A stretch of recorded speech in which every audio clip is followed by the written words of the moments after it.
And the Mets are rolling right now. And back to Lindor, most consecutive games with an RBI in Mets franchise history.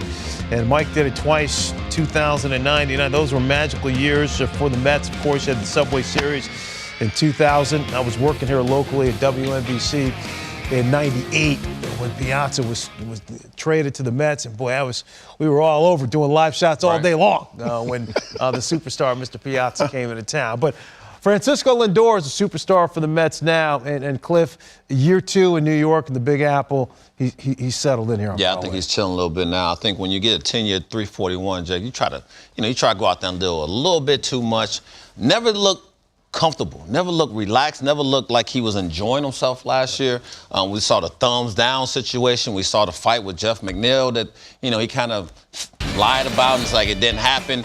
But I think that's all in the past. I don't want to talk about it. They 10.5 games up in NL East over the Braves. And this is all last year. Just from both sides of the plate, never looked comfortable. And now you look at him now, he looks like the guy we saw when he was in Cleveland doing all the things that made him dynamic on both sides of the baseball. Just getting big knocks after big knocks, hitting 340 with 30 stakes with runners in scoring position. He wasn't bad last year, hit 283 with 7. But these are big RBIs for a team that's in first place without their really good starters. I just look at some of the things that, don't really get talked about a lot.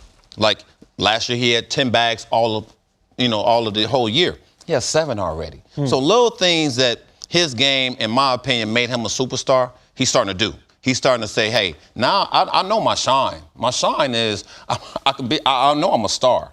But how do you go out there and do it consistently? His number's not off the charts this year. It's 261 with 8 and 43. Right. But the 43 are important because now you have your boy, Polo over at first base. Yep. He has a ton of RBIs. The whole team collectively as a group is doing their thing, and he is a big part of why they're doing it. That's right. And you see these at-bats, to me, are a lot of them were with 2 strikes. When runners are in scoring position and a batter is just trying to do what he needs to do, as we watch Kyle Schwarber just take what was given to him off Rondon there.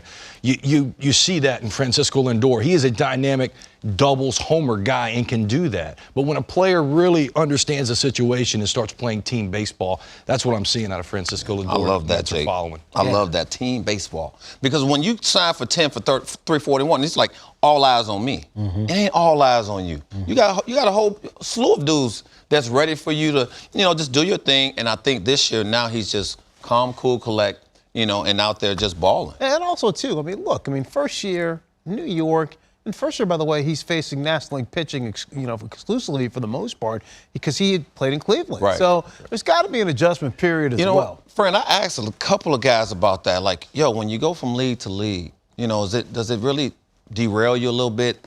Some of the best in the league, Adrian Gonzalez, Derek Lees of the game, they go, nah.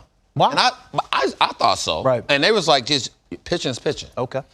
If you keep it that way. Right. But to your point, they didn't play in New York. You know what I mean? Right. That's a whole new ballgame. I know D-Lee played in Chicago, but he's a different type of hitter. Adrian Gonzalez, different type of hitter.